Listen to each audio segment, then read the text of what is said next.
హైడ్రా ఏర్పాటయ్యాక ప్రజల్లో భయాందోళన మొదలై రియల్ ఎస్టేట్ కుప్పకూలిందని బీఆర్ఎస్ ఎమ్మెల్యే మల్లారెడ్డి అన్నారు. బీఆర్ఎస్ హయాంలో తెలంగాణ రాష్ట్రం అంటే ప్రపంచమంతా మారుమోగిపోయింది. హైడ్రా వచ్చాక అంతా కుప్పకూలింది. హైడ్రా ఏం తప్పు చేయలేదు, కానీ నగరానికి దిష్టి తగిలింది.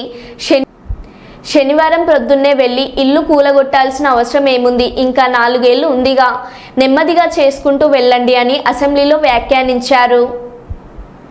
ప్రతి ఒక్క డెవలప్మెంట్లో కానీ ప్రతి దాంట్లో కూడా హైడ్రా వచ్చినాక ఒక్కసారి హైడ్రా ఏం పెద్ద తప్పు పని చేయలే, కానీ హైడ్రా వచ్చినాక ఒక భయాందోళనతో మొత్తం కుప్పగొలిపోయింది అధ్యక్ష. హైదరాబాద్ సిటీ దిష్టి తగిలిపోయింది అధ్యక్ష.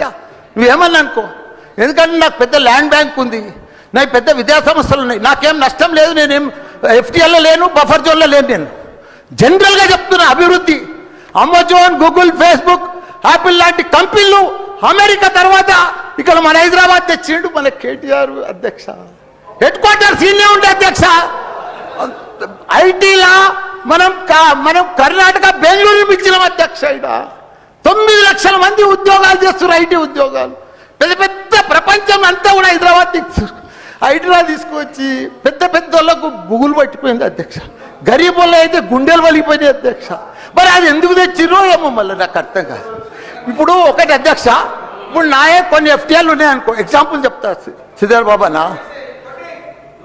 మన ఇంట్లో మన సెల్ ఫోన్లో చూస్తే మన భూమి 1 ద ఫ్లో ఆగిపోతుంది అన్న. మీకు దండం పెడతా, మీరంతా చాలా మేధావులు. మన ఇంట్లో కూర్చొని కూడా మన పొలం హైడ్రాల్ ఉందా, చెరువు ఎఫ్టీఎల్ ఉందా, బఫర్ జోన్లు ఉందా చూసుకోవచ్చు. అంత టెక్నాలజీ వచ్చింది. గూగుల్లోకి పోతే చూసుకోవచ్చు. చూసి ఎవరెవరికి ఉందో ముందే నోటీసులు ఇచ్చి ఓపికతో అర్జెంట్ ఏముంది, తెల్లారి శుక్రవారం పొద్దుగల్లే పోయి శనివారం పొద్దుగల్లే పోయి కూలగొట్టాలని ఏముంది అధ్యక్ష.